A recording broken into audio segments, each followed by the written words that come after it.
Бүген без бик үзенчәлекле бер десерт әзерләп карыйбыз әле. Диләрә, нәрсә әзерләячәкбез? Без бүген лимон пасты әзерләп карыйбыз. Безгә моның өчен 5 лимон кирәк булачак, 90 грамм шикәр комы һәм 300 мл сөт өсте.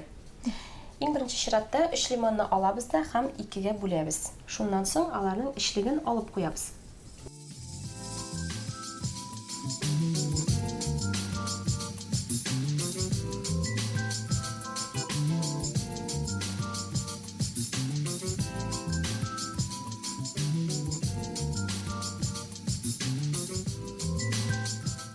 Безнең шундый 6 савыт килеп чыкты. Аны ыргытмыйбыз, кырыйга куеп торабыз. Алар әле безгә кирәк булачак шулай бит? Әйе. Моны нишләтәбез? Монда инде без лимонның суын чыгарабыз. Менә монда бераз чыккан инде ул, тагын әзрәк көтеп торабыз әле. Кашык белән чыгарабыз шулай бит? Әйе. Гөлнур миңа менә бу кастрюльне бир әле.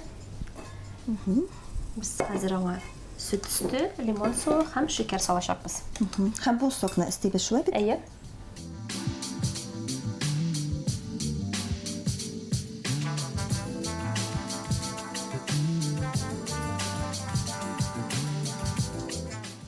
Хәзер без моны болгатабыз һәм кайнаганчы сүрән утта тотып алабыз.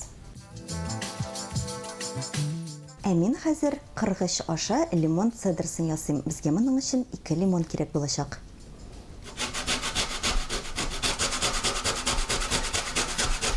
Десертның эшлеге әзер. Минем дә цедра инде әзер. Әйдә без аны кушып та һәм болгатып алабыз. Хәзер шушы лимон формаларына эшлекне тутырабыз.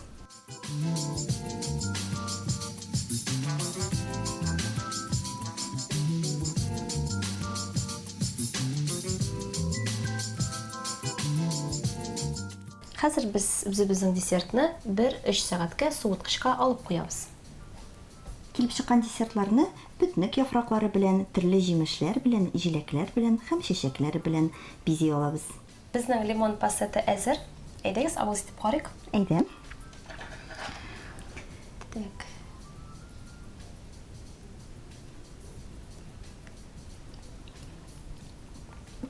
Шундый тәмле. Моның тәме туңдырма белән йогурт арасында. Шулай бит? Әйе. Бик тәмле, әшкелтем тәм дә бар. Әйе. Сез дә моны ясап карагыз, дуслар. Бик тәмле.